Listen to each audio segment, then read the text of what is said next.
Nächste Station. Hackischer Markt.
this inscription.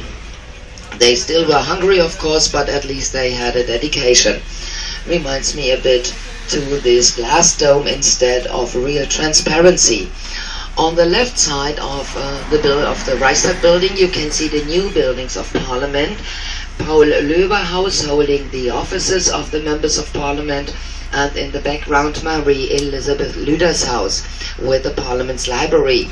Those buildings have been built on either side of the river Spree. The river used to be the borderline between the two parts of the city. If you don't mind, can I take your picture? No, okay. Just to put it as a tourist. They are connected by two bridges, which are symbolizing the now everlasting link between East and West Berlin. On the left side of the bus, you soon will have a nice view into the court of honor of the Chancellery, where our Chancellor, Mrs. Merkel, our mom as we call her, nicknamed her, uses to welcome her guests from abroad. And that heap of rust standing there in the court cannot be thrown. It's considered to be art. It's called Berlin and symbolizes the formerly divided city.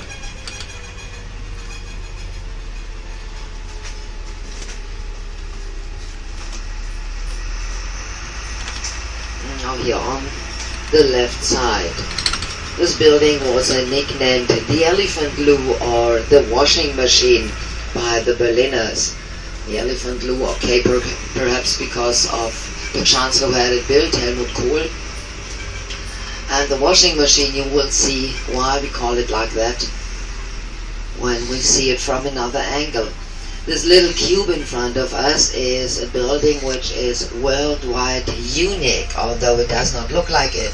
It is our so-called first aid kit, the Swiss Embassy. It's the only embassy all over the world which is standing right in the middle of a parliamentary district between the head of government and the parliament.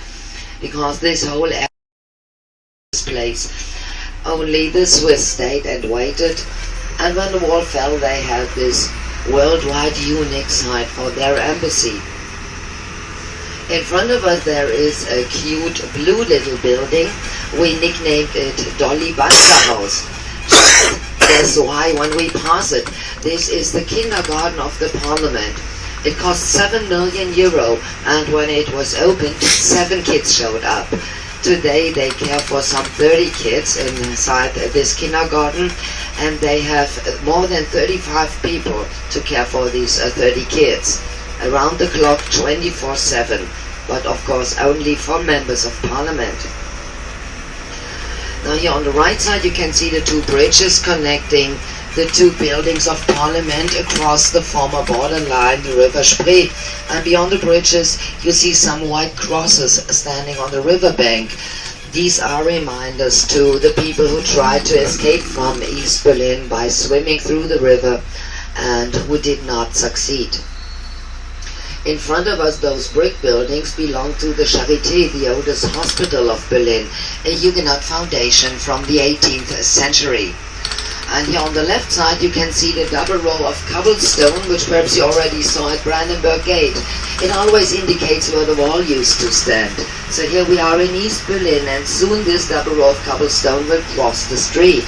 This is where we will be on the run from East Berlin to West Berlin, the classical direction for refugees in the times of division. So right now we are crossing the borderline. This was not so eventful, but if we had main station, it was opened in 2006 for the World Cup of soccer, and it was built by Meinhard von Gerkan. Only it never was finished. Until today a part of the glass roof is missing above the tracks of the first class. So if the weather is nasty, better arrive here in Berlin as a second class passengers. At least you will remain dry.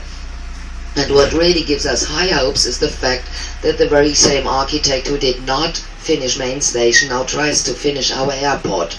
Let's see if he'll make it.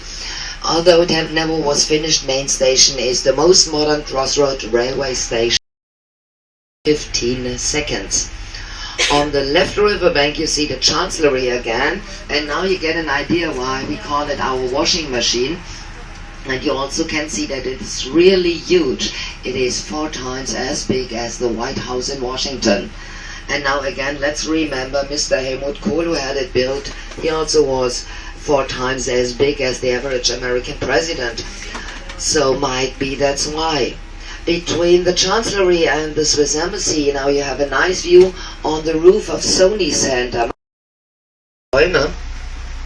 Der gehört zum sowjetischen Ehrenmal und zum Friedhof für die sowjetischen Soldaten, die hier in den letzten Kriegswochen in Berlin völlig sinnlos ihr Leben verloren haben, weil eine Nation partout nicht einsehen wollte, dass der Krieg erstens verloren und zweitens vorbei war.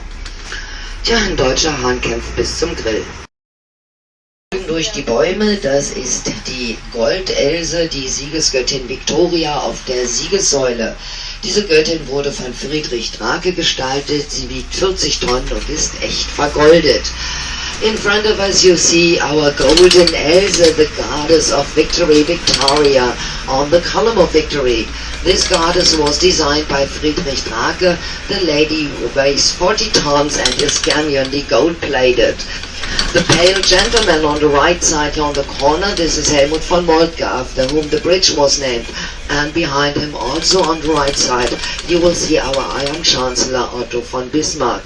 Der bleiche Herr, der hier rechts gleich auf der Ecke steht, das ist Helmut von Moltke, nachdem die Moltke-Brücke benannt wurde. Und auch rechts gleich hinter ihm sehen wir dann etwas besser im Futter unseren eisernen Kanzler Versailles.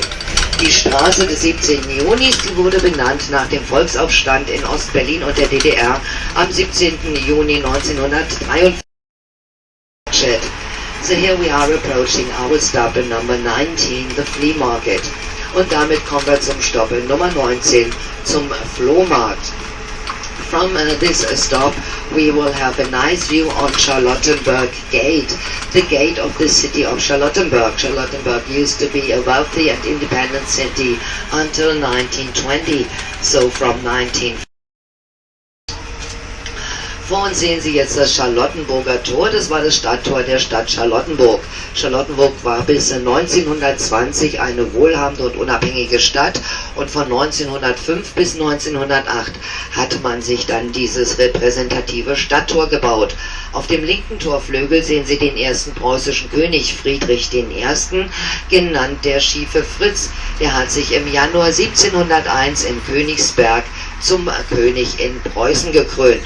Und auf dem rechten Torflügel, das ist seine zweite Gemahlin, die erste preußische Königin Sophie Charlotte, genannt die Philosophin auf dem Thron, eine hochintellektuelle Dame aus dem Hause Hannover und die Schwester des zukünftigen englischen Königs.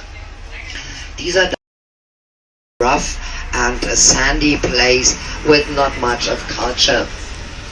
And Sophie Charlotte always felt a little bit displaced here in Prussia.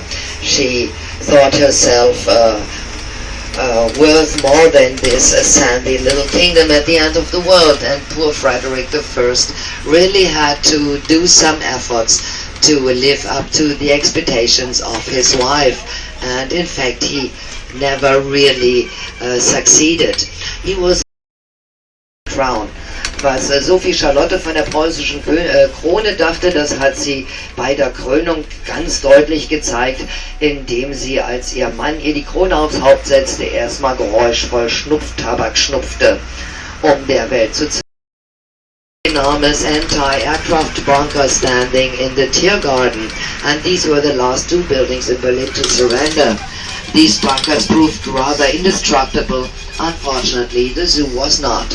In front of us you see our famous hollow tooth, the bell tower of the Emperor William Memorial Church, a neo-Gothic cathedral which was built in 1905 under the government of William II and reduced to rubble not even 40 years later in 1943 during one of the first heavy air raids in Berlin. Vor uns sehen Sie den berühmten Hohlen Zahn, den Glockenturm der Kaiser-Wilhelm-Gedächtniskirche, die wurde unter Kaiser Wilhelm II. Als neogotische Kathedrale 1905 fertiggestellt und keine 40 Jahre später, 1943, während eines der ersten schweren streets, he copied those Parisian boulevards, only broader and bigger. Dass der Kudamm heute kein holpriger Reitweg in einer matschigen Umgebung mehr ist, war Otto von Bismarck. Der war preußischer Gesandter in Frankreich in der zweiten Hälfte des 19. Jahrhunderts und hat mitgekriegt, so mächtig beeindruckt, dass er das dann auch unbedingt für Berlin haben wollte. Darum hat er dann hier auf dem Kurfürstendamm und auf anderen Berliner Straßen genau diese Pariser Boulevards in den frühen 60er Jahren. In front of us you see the hollow tooth again, the bell tower of the Emperor William Memorial Church, a neo-Gothic cathedral which was built in 1905 and destroyed in 1943 during one of the first air raids in Berlin. And the two buildings on either side, our lipstick and the powder box, were created in the late 50s and early 60s by the architect Egon Eiermann, who also contributed to the building facing the church, the first American-style shopping center built on German soil, Europe Center. It also was built in the Vor uns sehen wir dann gleich hinter der Skulptur Berlin den ältesten U-Bahnhof der Stadt, den U-Bahnhof Wittenbergplatz. Ein Art Deco-Gebäude, das 1902 fertiggestellt wurde und nach dem Krieg auch ganz original im Art Deco wieder aufgebaut worden ist. Ist also noch genauso schön wie damals. Beyond our sculpture Berlin, our dancing spaghetti, you see the subway station of Berlin, the subway station of Wittenbergplatz. It was built in 1902 in Art Deco style, and after the war it was rebuilt in Art Deco style quite originally. Continental Europe, only Harrods in London is bigger and therefore more dangerous. On 70,000 square meters and 9 floors, you'll find 500,000 items for sale here. Most impressive is the food department in the 6th floor, where you can buy really everything that's considered eatable in some part of this planet. So, hier sind wir am Stoppe Nummer 2. Meine Herren, halten Sie die Gattin und die Brieftasche fest. Das kann verdammt teuer werden. Das ist das KDW, das größte Kaufhaus in Kontinentaleuropa. Nur Harrods in London ist noch größer und somit noch gefährlicher. Auf 70.000 Quadratmetern und 9 Etagen kriegen Sie hier ungefähr 500,000 unterschiedlicher Artikel.